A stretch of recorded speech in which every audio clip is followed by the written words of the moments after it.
Thanks for coming, everyone, and I was just going to start off here with just telling you in general what we're going to talk about this morning. We're going to talk about the causes of steamboat disasters and also focus on the names and stories of steamers that met their fate right off the shores here of Cape Girardeau. Our rich river heritage came with a deadly price as these mighty vessels met their fate off our shores.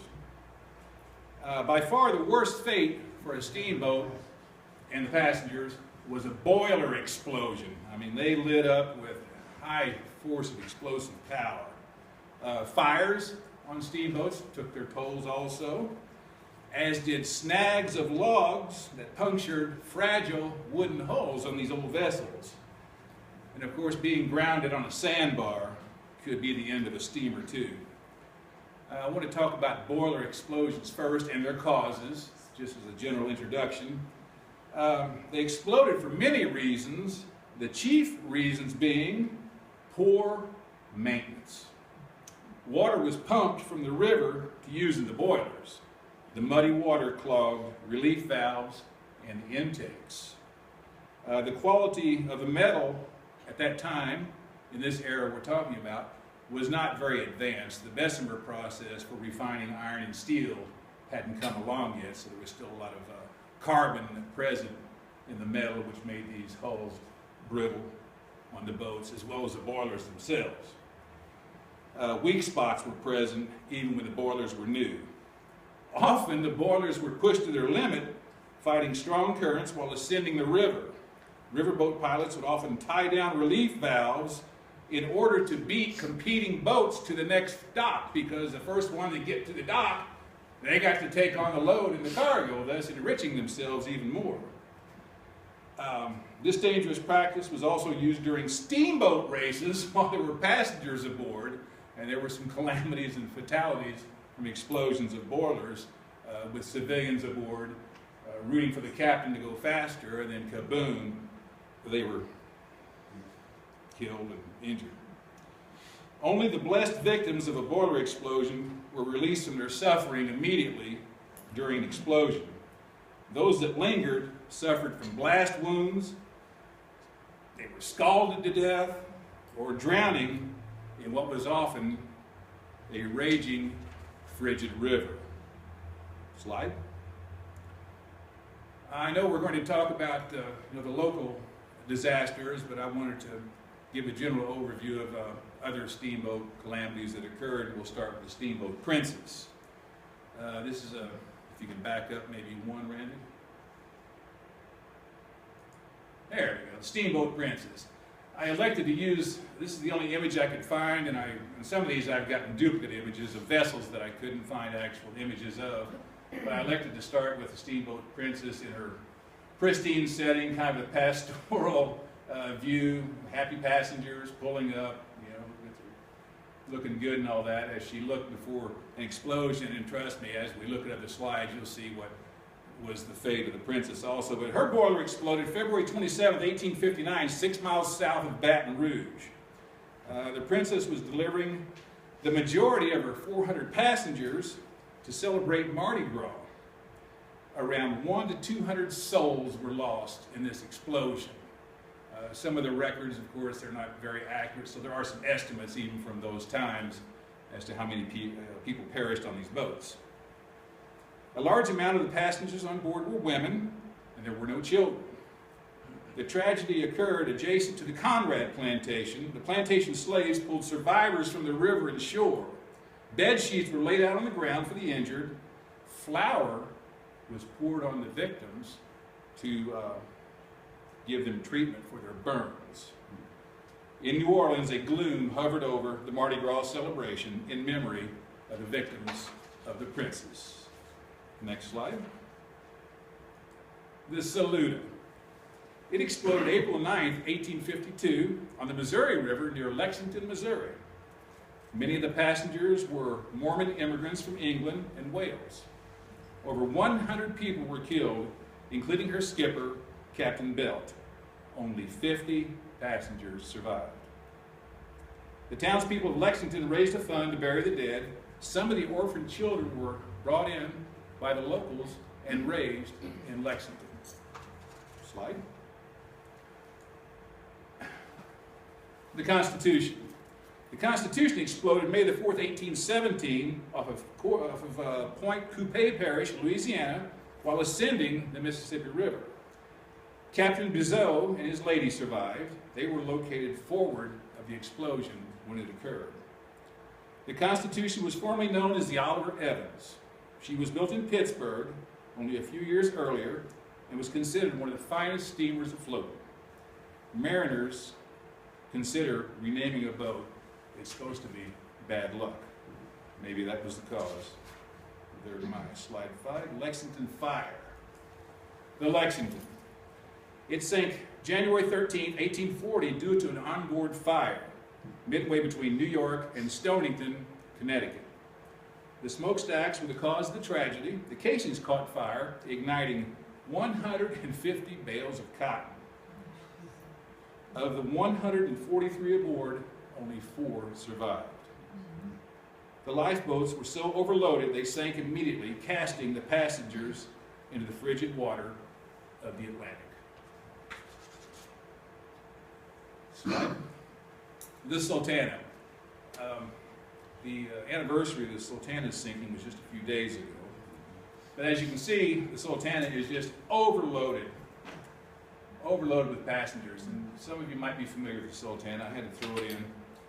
It was carrying around 2,100 freed Union prisoners of war. They were newly discharged from Confederate prison camps.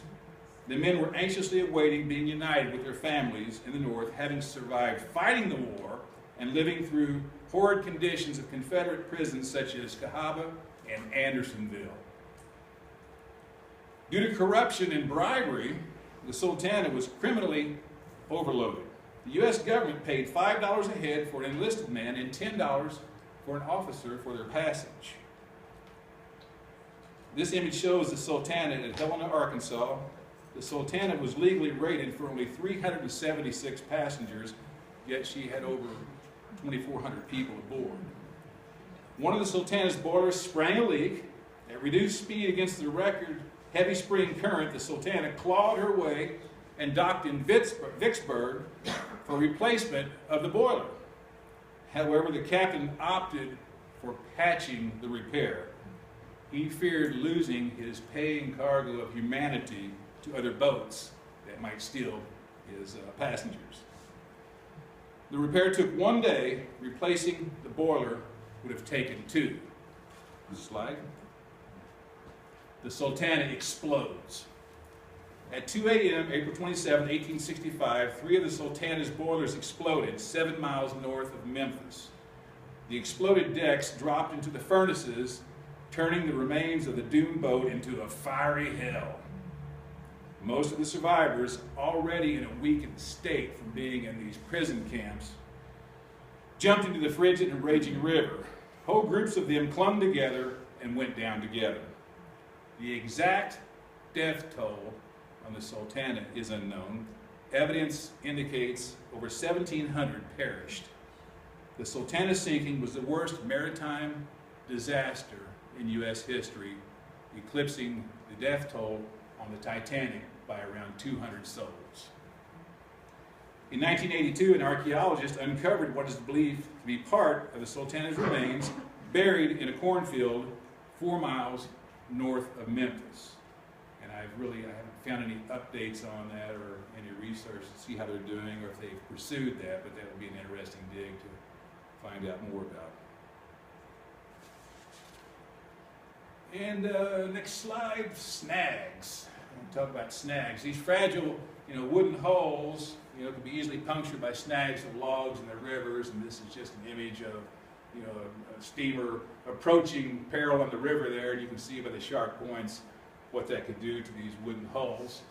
And then the next slide is another picture of another snag lurking like an angry alligator outside of that fragile boat going up the river. Slide. To put a more personal, maybe put a face to the people that perished on these steamboats, I chose Mark Twain, and we'll see why in a minute. But Sam Clemens, he lost his brother Henry when the steamboat Pennsylvania exploded near Memphis on June the 13th of 1858. At least 250 of the 400 passengers were lost. Eyewitnesses stated the engineer was not at his post when it exploded, and he was in the company of some women. Twain, he served as a cub pilot aboard the Pennsylvania. Lucky for him, he left the Pennsylvania due to a stormy relationship with her captain, William Brown. Prior to departing, Twain arranged a position for Henry aboard the Pennsylvania, a decision of regret the rest of Clement's life, even though he probably would have perished with his brother Henry. The night before sailing on the Pennsylvania with Henry, Mark Twain dreamed of his brother laying in a metal casket with a bouquet of white roses on his chest and a single red rose in the middle. When Twain arrived to claim Henry's body in Memphis, the scene was almost exactly like the dream. The only difference was the red rose wasn't present in the middle of the bouquet. Before Twain's unbelieving eyes, an attendant walked in and placed a single red rose in the middle of that bouquet of white flowers. For the rest of his life, Mark Twain, he had to live with his indirect responsibility of his brother being killed, and he never really got over it. And Henry's just one of many that Mark Twain's, one of many of Mark Twain's family that he saw just pass away around him, including his wife and daughters, and of course Henry and his parents and all that. And here's a slide of Henry Clemens and the Pennsylvania exploding. Oops. Now we'll go to Cape Girardeau. The sinking of the steamer Talisman. Next slide.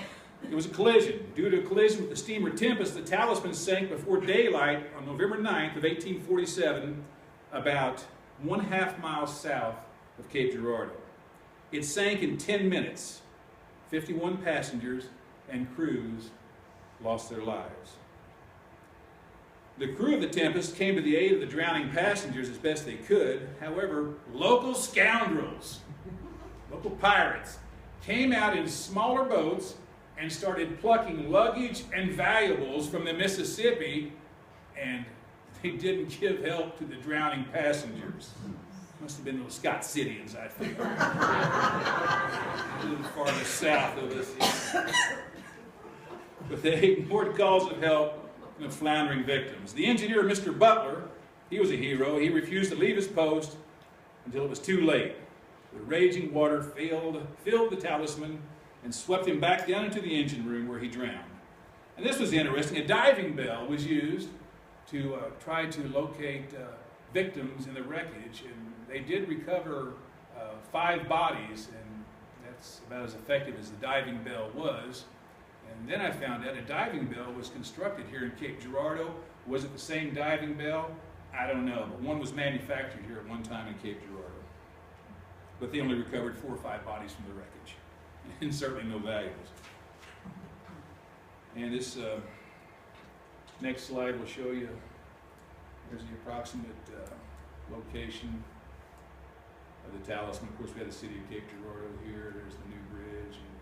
And right in here is where the Talisman and the Tempest exploded, or collided and sank. All right, slide. The Seabird. This is an actual image. The Seabird caught fire and exploded on January the 4th, 1848, when flames ignited 1,200 barrels of gunpowder. It was docked adjacent to the seminary down here, the river campus now. Due to ice flows on the river, Captain McMurdy had decided to tie up until the river was a little safer from the ice flows, which just like a snag could puncture their hulls also, and of course tear up their paddle wheels and whatnot. An attempt was made to scuttle the ship or sink the ship on the spot, before the gunpowder in the barrels was ignited. The attempt was not successful. Once it was obvious the flames would ignite the barrels of powder, the captain and crew fanned out to warn the sleeping townspeople of the impending danger and to evacuate. When the powder finally exploded, it was said to be the loudest noise ever heard in this region of the country. The roof of the seminary was lifted upwards and settled back into place. Many thought an earthquake had struck. Windows were broken and doors blown in on buildings for a great distance. Some prayed, thinking it was the second coming. No injuries or deaths were reported. The Seabird. And that is an actual image of the debris. I think this was taken like 1938. And that's the remnants of that disaster from many years before, when the river went to its historic lows back in 2012, I believe it was. Yeah, 2012. A friend and myself, we went down there with our metal detectors and scoured the whole hillside there, which this is all rock now. This is all scoured away. We found one piece of burned wood, but that could have come from anywhere, but no artifacts, no anything was present. You have to wonder how much of that stuff was blown up onto the grounds of the seminary and subsequently buried in the mud over the year. And I do have a friend that has the rights to the detecting up at the seminary, and he's pulled out about 1,200 items out of the soil up there, ranging from coins to crucifixes to things that have been dropped, by people who have been at the seminary, since its inception way back in the day. But that's how it looked there, and you see the remnants of the hull there, and just debris and all that. And that would have been really interesting to picture, like those Scotsitians would have. The Seabird location on the next slide, as described, of course, here is the seminary building, and the image we were looking at was right about in here. Just up and down this area here. That's where the Seabird met her in with the gunpowder. And the next slide, the James Montgomery. This is a duplicate image. I tried to pick something that kind of looked like it, or would have looked like it, but it was a Union side wheel transport steamer, 270 feet in length, with a beam or width of 36 feet. It snagged and sank December 11th of 1861 at Devil's Island, north of Cape. In 1867, it was declared a hazard to navigation by the U.S. Army Corps of Engineers. Another boat, the Continental, struck it, ran into it, since it was submerged in 1864, and another boat called the Paragon struck it and sank in 1868. It goes on to say that U.S. snag boats probably removed it in 1931, but just like these other ones, that if I describe them as salvage, you can bet there are still artifacts and whatnot still laying under the mud of the Mississippi River of these great vessels that sank off our shores. And U.S. snag boats, they were government boats with cranes on the front that would go down the river and try to take care of these wrecks in the way, or they'd lift logs and stuff out of the river that might sink a boat. That was their job. But it was probably removed in 1931, and once again, there's probably remnants. Next slide, please. A higher elevation shot of Devil's Island. Of course, once again, here's Cape Girardeau, and here is Devil's Island, which you'll hear several more times. It was named Devil's Island. One reason was because of all the boats that did sink in this area here. But I think we have a lower elevation shot next, Randy, of Devil's Island. Yeah. And just as a side note, I think it was right here where Jackie was found, that was murdered by Clay Waller. She was buried off this point, Randy. Wasn't that about right? Devil's Island, named for an apt reason. And our next one, USS Mingo, quite the historic boat, sunk right off our shores here. That is pretty much what the Mingo would have looked like. It was a U.S. ram boat, a Union Army stern wheel ram boat. It accidentally sank in November 1862 off of Cape Girardeau. Its length was 170 feet, and it was 29 feet wide. Ram boats such as the Mingo, they sank enemy ships literally by ramming them with their hardened bows, reinforced structure of their bows, putting those to the bottom. Historically wise, the Mingo took part in a river battle at Vicksburg and the first Battle of Memphis on June the 6th of 1862. Cause of the sinking is unknown, and there is no record so far of the Mingo ever having been salvaged. I think the next slide will show us the location of the Mingo.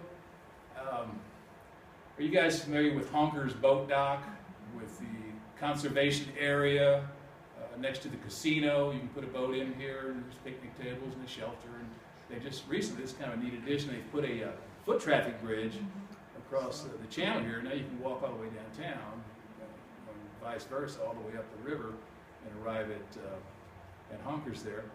But the way I should have marked this with a dot or something, but I don't know where it is. Here's the boat works you've seen. You know, it's a boat yard now. They work on boats. But right here, off this point, it sits, even GPS-wise, it's still known to be resting in the middle of the river. Now you have to wonder, as they've been dredging over the years, how much did they cut into this boat, and what did they bring up? And if they did they say anything, or did it end up in a landfill somewhere? But I think we can pretty well bet there's still a lot of this great historic warship, the USS Mingo, laying out in the Mississippi River just off of Honker's Boat Dock. The Alliance, next slide. Duplicate image. The Alliance was a Union boat. And here, I've got a passenger boat here. I'm kind of messed this one up, but I didn't realize it was a Union boat till later.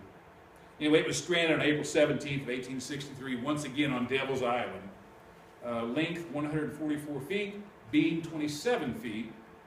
The Alliance, it said, was probably salvaged, and no casualties were recorded. But once again, that's another one that met its fate off of Devil's Island. You know, as I go through these, I've had to condense so much about each one of these incidences that each one, you can just about get a full presentation out of each boat I'm showing you, starting, you know, with the ones that I showed you in general, and our local boats also.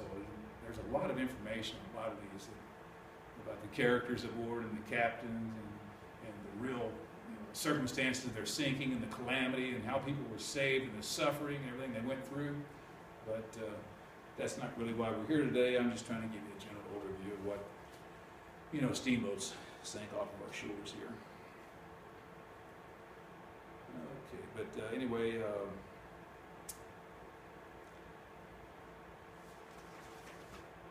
next slide. Okay, the Rowena. It was a side-wheeled Union steamer. It snagged at Devil's Island, or Buffalo Island, April the 18th of 1863. Another account says it was burned on May the 13th, roughly a month later, 1863. Possibly, I was thinking about it, maybe it was burned to the water line a month later to so it wouldn't be a hazard to navigation before they came in and tore the rest of it out. The length was 225 feet. The beam was 33 feet, and once again, no casualties were recorded. The John Swasey. Duplicate image. It was a Union stern wheel steamer. It snagged also at Devil's Island once again. You guys can just start going, Devil's Island, right? On August 31st of 1864. It was built in Cincinnati, and it was only a few months old before it sank. It was 157 feet long in length and 33 feet wide. No record of salvage or victims. I chose that image. You know, if the river ever gets low enough, perhaps that's what the John Swasey might look like to this day if it's sticking up out of the river muck. Just something a little different. The ribs of a poor old abandoned vessel. All right, next slide, please. Neely's Landing. Up in here, Neely's Landing, we have the sinking of the Stonewall. which is almost our version of the Sultana, where all the Union troops died on. This is a terrible tragedy. It's horrible. But it sank right off of Neely's Landing here, just to give you an idea where it was. Once you get here's Cape Girardeau, here's Devil's Island, going up the river, Neely's Landing. Next slide. The stone wall. It burned and sank October 27, 1869, off of Neely's Landing. Around 200 people perished. There were only 50 survivors. A candle was being used in a card game, and that was accidentally tipped over.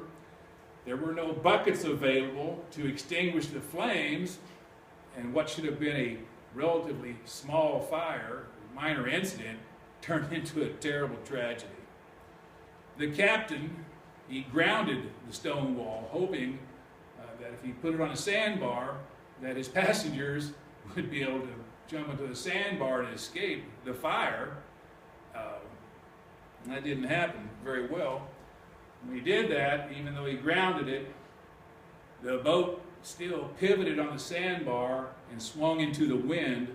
As you can see, the decks were just an immediate fire with many tragedies associated with it. Many people were jumping into the river and were quickly drowned. Some were roasted alive. Even though grounded, the stone wall swung into the wind, causing the flames to sweep through the boat from bow to stern.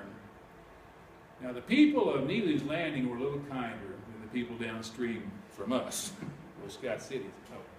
Although the people of Neely's Landing came to the aid of the stricken passengers, their efforts had minimal impact on the death toll. Many of the survivors were taken in for weeks by the citizens of Neely's Landing. Around 60 people who died, whose bodies were never claimed, were buried in a common grave out near Neely's Landing. The location of that common grave is lost to history at that time, but some people, or some theories, that it might be on the grounds of P&G. But there's no record exactly where it is. Evidently the tombstones are gone, or the tombstone, the marker.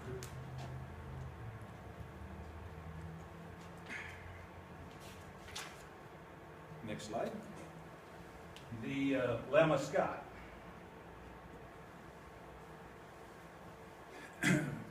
It's not the happiest story either, but it sank, it exploded October 1886 at Neely's Landing, just north of that at Neely's Ridge. It was descending the river from St. Louis, and the Lama Scott had been involved in an earlier accident, and some think that this explosion that occurred was contributed to by prior damage it had received in another accident. There were 18 deaths and many injuries, and as a footnote here, among the dead was the presiding judge of the Cape Girardeau County Court, William Hager, and his wife.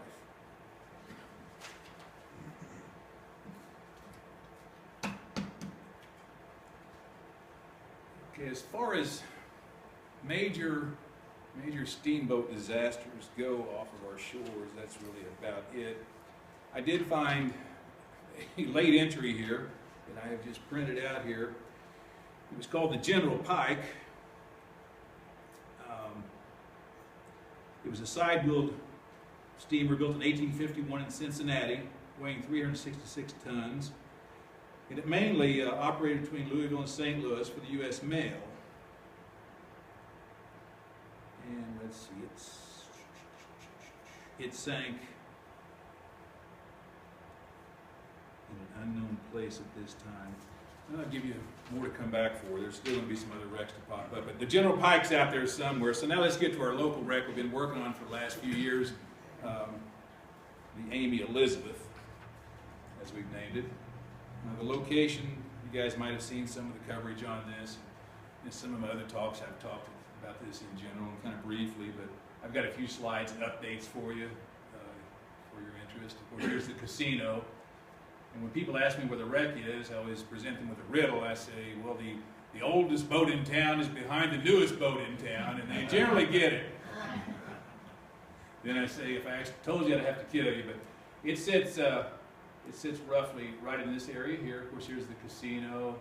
There's the parking lot on the southern parking lot there. And what you do is here's the pump house there. There's a ladder, a concrete block here. You kind of walk a 45-degree angle. When the river's at about 10 feet or less, you can go take a look at it. But obviously it's submerged there. And that's where it lays. Okay, next slide. The stern view, this was taken just a few days after the discovery by Amy and Russell Grammer. You guys might know them. They were out looking for pieces of glass on the river, which, you know, there's plenty of that, and they wanted to use pieces of glass and stuff they found for mosaics for their children at their school. And Amy was basically standing right in the middle of it. She says to Russell, she says, "I think I'm standing in a shipwreck." And that's just how disguised this boat was, how well it blended into the surroundings, and the fact that, you know, you can't really see it until the river hits 10, 9, 8 feet preferably. I can see how it stayed so well hidden all this time.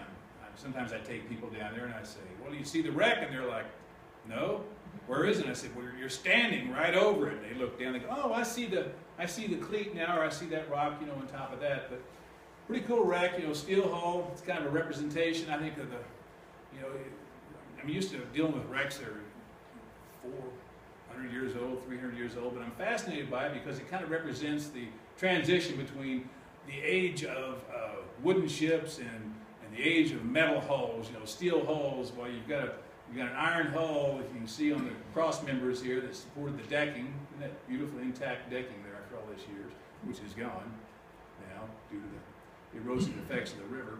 But it's a pretty cool little wreck. Next slide.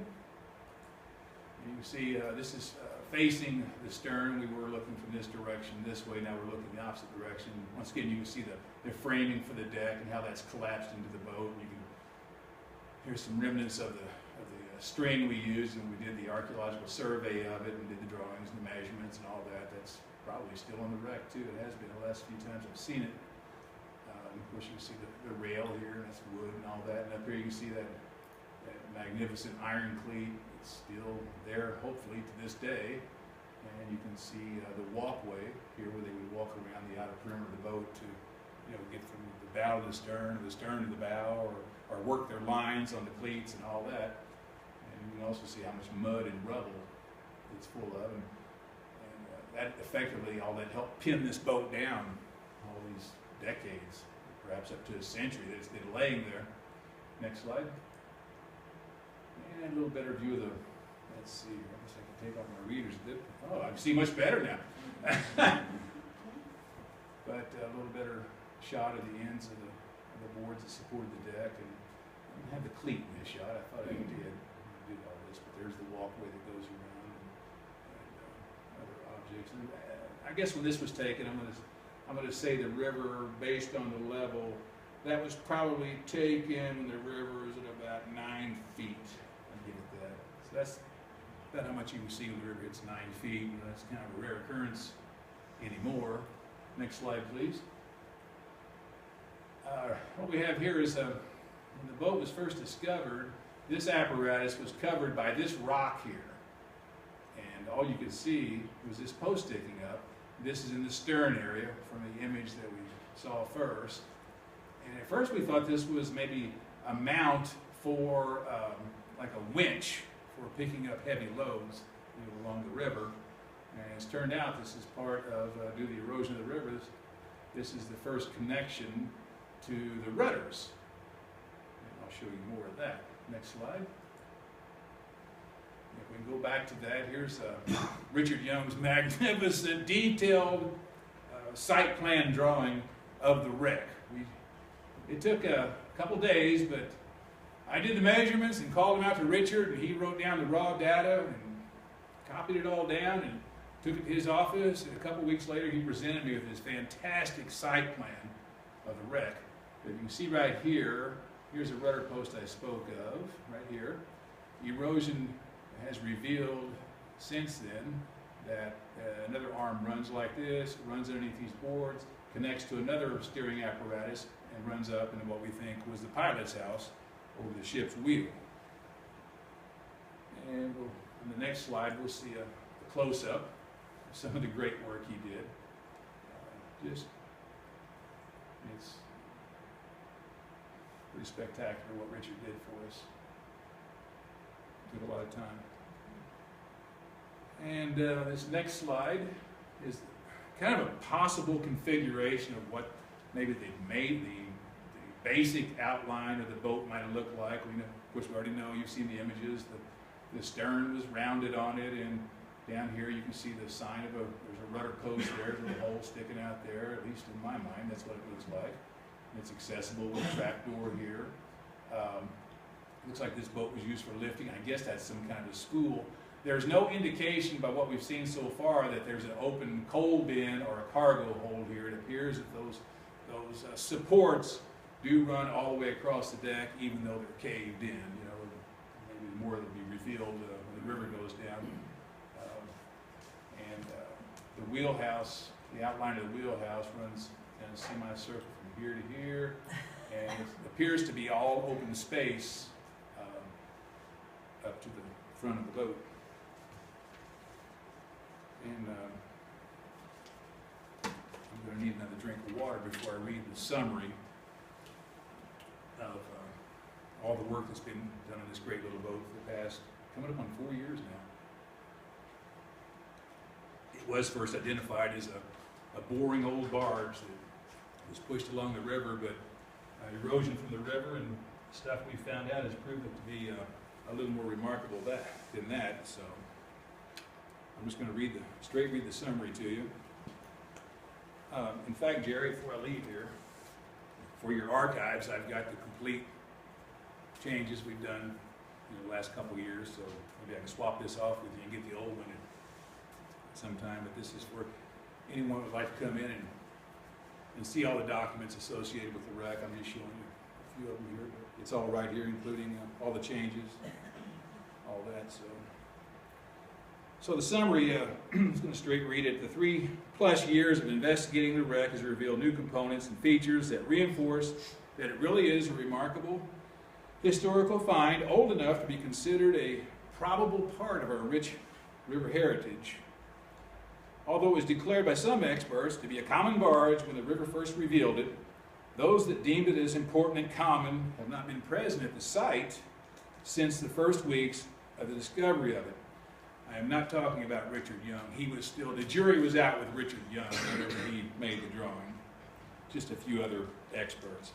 However, I do not fault their opinion. Before the erosive effects of the river and the waves from towboats stripped it of overburden, the barge theory did seem plausible, the way it looked to begin with. The hub I talked about, located on the stern of the boat, was initially believed hardware associated with a winch for lifting, retrieving anchors, and any other tasks that required assistance in dealing with heavy loads to be moved when linked up with a proper pulley system. Erosion revealed more detail. It is actually a steering gear post. Connected to the post is a 3-inch wide steel arm that runs 10 feet forward, where it connects to another armature that was connected to the ship's wheel for steering the boat via the rudders connected to the steering gear post. If the rudders still exist, they're buried under several feet of mud as the boat sits nearly upright. This feature alone demonstrates the boat to be self-propelled and steerable, unlike common unpowered barge. Point B, a nicely milled piece of wooden deck trim has been revealed that curves across the width of the boat. It appears to have been the trim between the deck and the rear wall of the pilot's station. The forward steering armature, described in A, ends in the confines of said steering station. Aft of the pilot station, a steel beam crosses the wreck under where the decking would have been. A solid steel bulkhead exists that would have kept the steering gear and possibly an engine from flooding should the hull ever been compromised. A metal conduit pipe crosses over the steel beam described in item C. Cloth-wrapped strands of wire protrude from the pipe and disappears into the mud. The presence of the wire indicates the boat had an electrical system used for lighting and perhaps for starting an engine, such as an early marine diesel. Cloth-wrapped wire was the precursor of today's wiring wrapped in plastic. The boat is up to 15 feet wide. Although 70% of it was buried, we managed to trace the length of it using a metal detector. The length measurement is up to about 60 to 65 feet. A battery bank was revealed by erosion in the stern area. 8 vintage Firestone batteries wired in a circuit still remain in place. Up to 12 may be present. I've been in contact with Firestone in an attempt to find out their manufacturing date. At this time, they have no record of the manufacturing date of those batteries. The Missouri Department of Natural Resources, who control the wreck, has given me permission to remove one of the batteries, record serial numbers and their identifying features, and replace the battery. I have to put it right back. I'll get in a bunch of trouble. Been waiting almost 2 years to do that. The river has not cooperated the last year and a half, coming up on 2 years. No items can be removed from the wreck at this time. Only observations, measurements, and images can be done legally for now. And yeah, who wouldn't want to take a shovel to it? But data-wise and picture-wise and drawing-wise, and we've learned so much about this boat without excavating, and really, you know, in a proper archaeological dig, you know, you want to find out everything you can before you break the soil. So it's still in that stage. And face it, Old Man River's been kind of digging it out for me too. I haven't really missed not being able to dig on it, except I'd sure like to tap that lower cargo hold and see what's still down there. The presence of multiple batteries indicate enough amperage to turn over and start a motor. This is further proof the boat was self-propelled. The batteries appear to be from around the 1920, 1930 era. And I say appear to be, even though Firestone couldn't, you know, give me an exact manufacturing date. Sample images off the net, you know, have helped some. Removal and inspection will hopefully shed light on their true date of manufacture. Obviously, these batteries were the last set to be installed. By estimating the service life, we can calculate backwards to help establish the age of the boat. Because, you know, face it, obviously this was the last set of batteries ever put in the boat. You know, when were previous batteries put in? The original batteries were the aftermarket batteries. Was, you know, the boat originally didn't have maybe an electrical system. Who knows? But those are just, you know, more questions to be answered down the road. And for further summary, the boat was self-propelled and indicated by the steering linkage, evidence of the pilot house and a bank of batteries for starting an engine. Although it rests almost parallel to the shoreline, evidence shows it was not intentionally sank. Items on the wreck, such as the large cleat, certainly the batteries, and components of the steering gear would have been salvaged before an intentional scuttling or sinking. Items such as these were expensive and they would have been held onto or installed in another boat. Since the sinking was probably accidental and sudden, the engine, rudders, and artifacts from the period should still be locked in the mud-filled hull. It's cargo. They're tools. Certainly no skeletons, I hope. Everything considered points to the age of the boat to be from the 1920s or before. Although my past experience is associated with salvaging shipwrecks from the 15th and 16th century, I'm captivated by the wreck, even though it may be 100 years old or less. It represents the progress of boat building and the era of transformation between wood and steel boats. Much has been learned about the construction of this historic craft. There is much more to learn as the river drops to levels that will allow us to examine it in more detail. Presently, at least when I wrote this in January, the boat is submerged due to the great flood, the great New Year flood of 2016. When the river drops and allows us to continue our work, it will be interesting to find out if the wreck has been eroded enough to provide revelations of new features or covered with more sediment. The wreck has taken a beating by the currents, ice flows, and sediments over the past few years. The decking present when it was discovered is now mostly, unfortunately, swept away. The data, drawings, and images we have collected are now invaluable for future generations and archaeologists. The record of the boat as it was found at least will live on in archival history, perhaps for future study. And I'll update this folder, Jerry, as more is learned. And hopefully 2016 will provide more pieces of the puzzle for this historic river time capsule.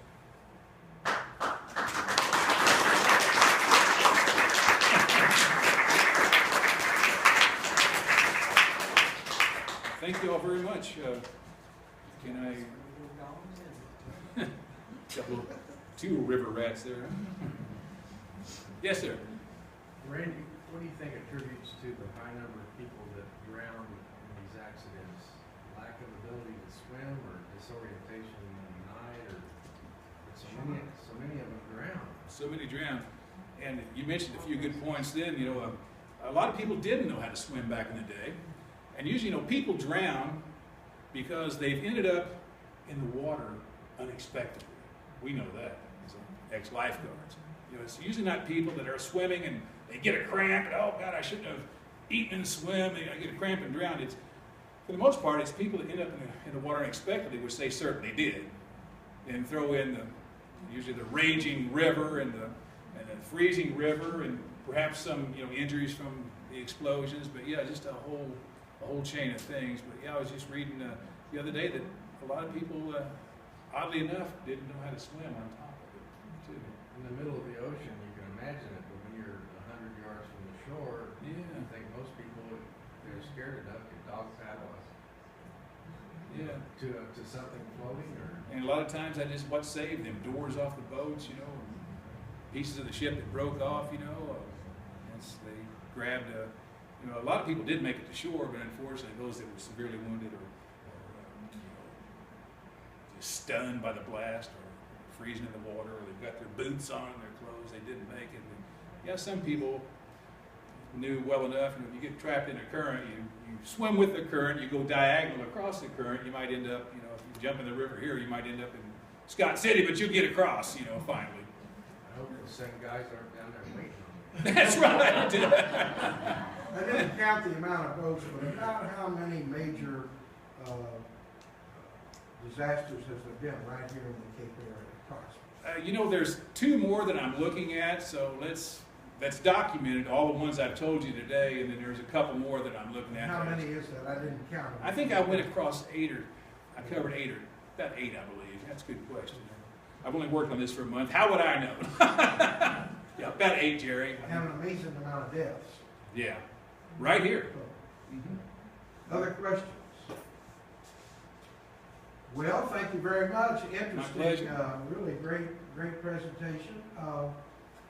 Next month on the program, I'll be talking about the history of the seminary and the 10th anniversary of the River Campus.